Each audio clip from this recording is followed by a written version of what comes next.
থেকেই আপনারা অবশ্যই আপনাদের পথ আপনাদের আগামী দিনের কার্যক্রম করবেন। এই জন্য আগামী নির্বাচন সুস্থ করার লক্ষ্যে, সঠিকভাবে করার লক্ষ্যে এই নির্বাচনে কিন্তু কোনো ভোট চুরি হবে না, কারচুপি হবে না। সেই লক্ষ্যেই আপনাদের এখন থেকেই আপনাদেরকে কিন্তু কাজ করতে হবে। এই ব্যাপারে আমাদের নেতা জনাব আজকের অনুষ্ঠানে সম্মানিত প্রধান অতিথি জনাব আলাস খায়রুজ্জামান মধু আপনাদেরকে সঠিক এবং নির্দেশনামূলক বক্তব্য রাখবেন। এই বলে আমি আমার সংক্ষিপ্ত বক্তব্য শেষ করছি। খুদা হাফেজ। বাংলাদেশ জিন্দাবাদ। শহীদ জমরত খালেদা জিয়া জিন্দাবাদ। আমাদের দেশ নায়ক তারেক রহমান জিন্দাবাদ। আমাদের দক্ষিণবঙ্গের এখন যিনি প্রতিনিধিত্ব করছেন আমাদের সেই প্রিয় নেতা, প্রিয় অভিভাবক জনাব অনিন্দ্র ইসলাম অমিত জিন্দাবাদ। জনাব মরুন তরিকুল ইসলাম আমার হোক। সকলকে ধন্যবাদ। আসসালামু আলাইকুম। এ পর্যায়ে বক্তব্য নিয়ে আসছেন আজকের অনুষ্ঠানে সম্মানিত প্রধান অতিথি শার্শা উপজেলা বিএনপির সাবেক সফল সভাপতি জনতা জনাব আলাস খায়রুজ্জামান মধু। জনাব আলাস খায়রুজ্জামান মধু মঞ্চে বক্তব্য নিয়ে আসছেন।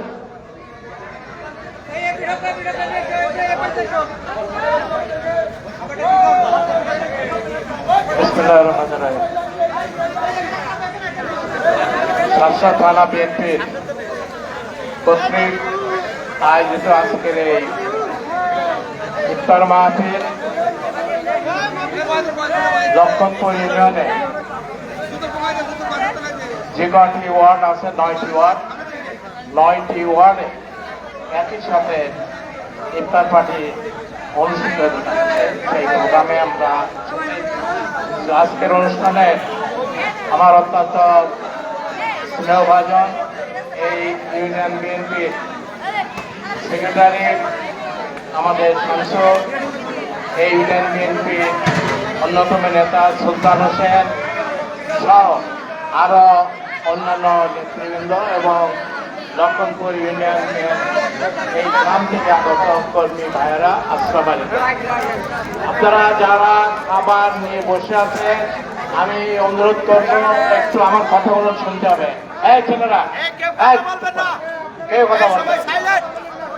ইফতার পর্যাপ্ত পরিমাণ আছে, আপনাদের যার যা লাগবে নিয়ে নেবেন। আমি তো দেখছি যে মনে হচ্ছে যেন আমরা অনেক দিন রোজা রয়েছি, এরকম একটা ব্যাপার। যা সম্মানিত নেতৃবৃন্দ, সম্মানিত এই ওয়ার্ডের ধানের শীষের কর্মী ভাই এবং বাবা জীবন, আসসালামু আলাইকুম। আমার স্নেহভাজন ওয়াসিউদ্দিন সে ইতিমধ্যে আজকের অনুষ্ঠানের তাৎপর্য বিস্তারিতভাবে বলেছে, তারপরেও আমি এই বিষয়টির উপরে আমি অল্প সময় আলোকপাত করব। আমাদের প্রিয় নেতা বাংলাদেশ জাতীয়তাবাদী দলের ভারপ্রাপ্ত সভাপতি, যিনি বর্তমানে মাকে ছেড়ে ভাইকে ছেড়ে তিনি শুধু লন্ডন থেকে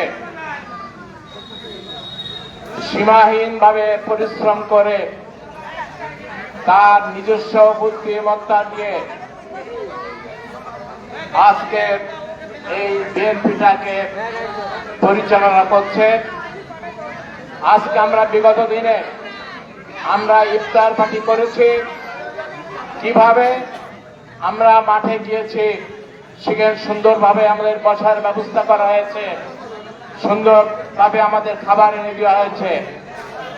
আজকে কিন্তু আমাদের প্রিয় নেতা জনাব তারেক রহমান সাহেব উনি আমাদেরকে বলে দিয়েছেন এবং সতর্ক করে দিয়েছেন ইফতার করা হবে মাটিতে বসে।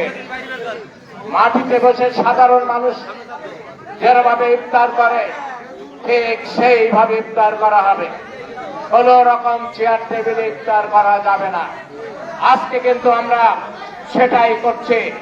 আমরা আপনাদের যারা খেটে খাওয়া মানুষ, যারা হত দরিদ্র, যাদের ইফতারি করার মতন সামর্থ্য নাই, তাদেরকে একসাথে নিয়ে আমরা ইফতার পার্টি করেছি এবং ইফতার পার্টি আমরা আয়োজন করে আমরা সকলে মিলে ইফতার করব। আজকে আপনারা জানেন দীর্ঘ 20টি বছর আমরা আপনাদের সাথে মন খুলে কথা বলতে পারিনি, আমরা আপনাদের কাছে এসে মাইকে কথা বলতে পারিনি।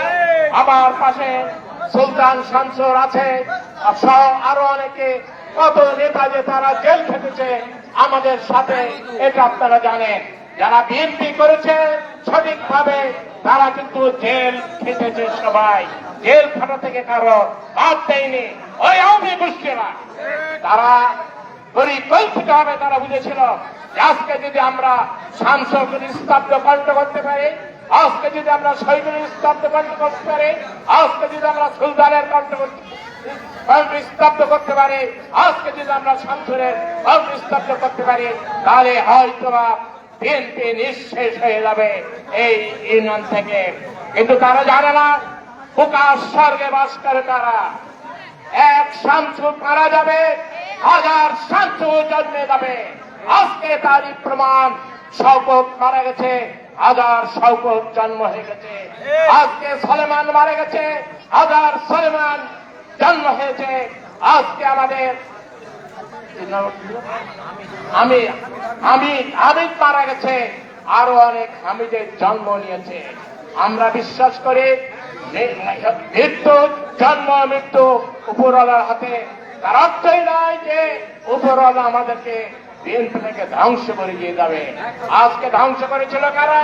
ধ্বংস করেছিল যারা 19টি বছর বিনা ভোটে এমপি হয়ে, বিনা ভোটের মন্ত্রী হয়ে, বিনা ভোটের প্রধানমন্ত্রী হয়ে এই দেশ পরিচালনা করেছে। তারাই আজকে আমাদের এই দলটাকে ধ্বংস করার জন্য চেষ্টা করেছিল।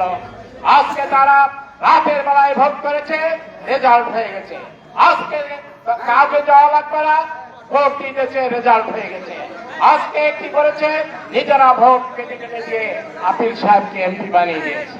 আপিল সাহেব এমপি হয়ে গেছেন, আর ওদিকে সরকার গঠন করেছেন শেখ হাসিনা।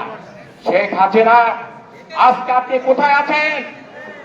আজকে আপনার সাহস কেন নেই? আমার নেত্রী বেগম খালেদা জিয়াকে বারবার শেখ হাসিনা বলেছিল আপনি বিদেশে চিকিৎসা করেন, কারণ শেখ হাসিনা মনে করেছিল বেগম জিয়াকে যদি বিদেশে পাঠানো যায় তাহলে হয়তো বিএনপি অনেকটা দুর্বল হয়ে যাবে। আমার নেত্রী উনি কিন্তু বাংলাদেশের মাটি ছাড়ে নাই। শেখ হাসিনার আমলে বাংলাদেশের মাটিতে থেকে উনি আমাদের দল পরিচালনা করেছেন। তারেক সাহেবের পরামর্শ নিয়ে উনি আমাদের দল পরিচালনা করেছেন এবং এখানে চিকিৎসা নিয়েছিলেন। আজকে আমাদের দলের নেত্রী তিনি বিদেশে লন্ডনে গিয়েছেন চিকিৎসা নিতে। আমরা এই ইফতার পার্টি আমরা যখন বন্ধ করবো, আমরা সকলেই আমরা দোয়া করব আমাদের নেত্রী বেগম খালেদা জিয়ার জন্য, আমাদের তারেক রহমানের জন্য, আমাদের বিএনপি যে সমস্ত নেতা কর্মীরা মারা গেছে প্রত্যেকের জন্য আমরা দোয়া করব। আমি আজকে আপনাদের কাছে ঠিকভাবে বলতে পারি, আওয়ামী লীগ যে কাজটি করে গেছে সেই কাজ আপনারা কেউ করবেন না। কারণ আমাদের নেতা জনাব তারেক রহমান, আমাদের নেতা, আমাদের প্রিয় নেতা জনাব অনিন্দ্য ইসলাম আমির, তার নির্দেশে আজকে কিন্তু আমাদের প্রত্যেকটি জায়গায় আমরা বলেছি বিএনপির কোন নেতা কর্মী চাঁদাবাজি করতে পারবেন না, চাঁদাবাজি করতে পারবেন না, কিসবির মাল নিয়ে কোন রকম রাজনীতি করতে পারবেন না, আপনাদের ভিজেট কারের মাল নিয়ে কোনো কিছু করতে পারবেন না। যার দায়িত্ব তিনি পালন করবেন। বিএনপির কোন নেতা কর্মী এই দায়িত্ব পালন করবে না, এটা কিন্তু আমাদের উপর থেকে নির্দেশ দিয়েছে। তার অর্থ এটাও না আওয়ামী লীগ যদি ঘাপটি মেরে থেকে এইখানে বিশৃঙ্খলা করতে আসে মাল বিতরণের জন্য, কোন উশৃঙ্খলা করতে আসে, কোন অবস্থাতে আমি বলে যাচ্ছি বিএনপির নেতা কর্মীরা আপনারা এটাকে কোন রকমে এই সুযোগ দিবেন না। আপনারা আমরা চাই বিজেপির মাল যাদের পাওয়ার যোগ্যতা আছে, বিজেপির মাল যারা পাওয়ার যোগ্যতা আছে, আমাদের রিলিফের চাল যেটা দিচ্ছে সেটা যারা পাওয়ার প্রয়োজন আছে তারাই পাবে। এখানে আমাদের কোন রকম আমাদের সম্পৃক্ততা থাকবে না বলে আমি আপনাদের কাছে হুঁশিয়ার করে দিচ্ছি। আমাদের কোন নেতা যদি আবারও বলছি, যদি কোন রকম চাঁদাবাজি কারো জবরদখল করে হাট পাট এবং কোন বাউল যদি জোর দখল করে আমাদেরকে জানাবেন, আমরা অবশ্যই তার বিরুদ্ধে ব্যবস্থা নেব। আপনারা গত 3-4 দিন আগে পত্রপত্রিকা দেখেছিলেন, লোকসমাজে আমাদের শার্শা থানা বিএনপির অত্যন্ত অন্যতম নেতা এবং কাইবা ইউনিয়ন বিএনপির যুগ্ম সাধারণ সম্পাদক জনাব আমাদের আগের যে প্রাক্তন চেয়ারম্যান নুরুল ইসলাম সাহেব, তার অত্যন্ত স্নেহভাজন ভাই তাকে কিন্তু বহিষ্কার করে দিয়েছিল। এই 2-3 দিন আগের কথা। আরো অনেক করার প্রক্রিয়াও আছে। অতএব আমি লক্ষণপুরের মাটি মনে করি অত্যন্ত উর্বর মাটি। আমরা যখনই আমি এসেছি, আলীকদর ভাই আমি যখন এসেছি ওই মাঠে, ফুটবল খেলার মাঠে মাঠ ভরে গিয়েছে এবং এই মাঠ এই ইউনিয়ন আমাদের শওকতের ইউনিয়ন, এই ইউনিয়ন আমাদের শহীদুল ইউনিয়ন, এই ইউনিয়ন আমাদের শওকতের শামসুর ইউনিয়ন, এই ইউনিয়ন আমাদের সুলতানের ইউনিয়ন। আমরা মনে করি এই ইউনিয়ন আপনাদের সকলের ইউনিয়ন। আমরা যারা বিএনপি করি আমাদের সকলের এই ইউনিয়ন নিয়ে আমি অত্যন্ত গর্ববোধ করি, যার কারণে আমি কিন্তু আজকে লক্ষণপুরে এসেছি লাইভ হয়েছে যে আমি লক্ষণপুর ইউনিয়নে যাব। এটা আমার অত্যন্ত প্রিয় ইউনিয়ন এবং এখানকার লোকজন আমি জানি তারা অত্যন্ত নিঃস্বার্থভাবে এই দলটাকে তারা সেবা দিয়েছে, এই দলের সাথে তারা আছে এবং এই দলের সাথে ছিল। আজকে দেখেন বহরুন চেয়ারম্যান যখন ছিল, বহরুন চেয়ারম্যান যখন ছিলেন আজকে মারা গেছে, আমি আপনার মাত্রার কামনা করি যে তিনিও কিন্তু চেষ্টা করেছেন এই লক্ষণপুর ইউনিয়ন থেকে ইউনিয়ন বিএনপি প্রতিষ্ঠা করার জন্য। আমি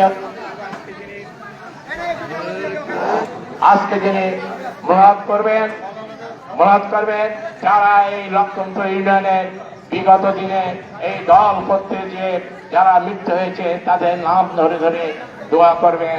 আল্লাহ পাক যেন আমাদের এই দোয়াটাকে কবুল করে দেয়, কারণ আমাদের এই রমজান মাসের দোয়া আল্লাহ পাক সরাসরি কিন্তু উনি গ্রহণ করে থাকেন। এবং আমি আপনাদের সকলের কাছে আরেকটি বিষয় আমি নিবেদন করে যাব, আপনারা সকলে চেষ্টা করবেন 30টি রোজায় রাখার জন্য এবং যথাযথভাবে নামাজ পড়ার জন্য। সবাই ভালো থাকুন, সুস্থ থাকুন। আগামী দিন ইনশাআল্লাহ রোজার পরে আবার দেখা হবে আপনাদের সাথে। সবাই ভালো থাকবেন এবং খালেদা জিয়া জিন্দাবাদ, আমাদের প্রিয় নেতা জামাল তারেক রহমান সাহেব জিন্দাবাদ, আমার অত্যন্ত স্নেহভাজন নেতা জনাব অনিল ইসলাম আহমেদ জিন্দাবাদ। সবাইকে ধন্যবাদ। আসসালামু আলাইকুম। আমাদের শেষ পর্বে চলে আসছে এখন দোয়া অনুষ্ঠান। আজকের এই অনুষ্ঠানের দোয়া অনুষ্ঠান মাওলানা শামসুর রহমান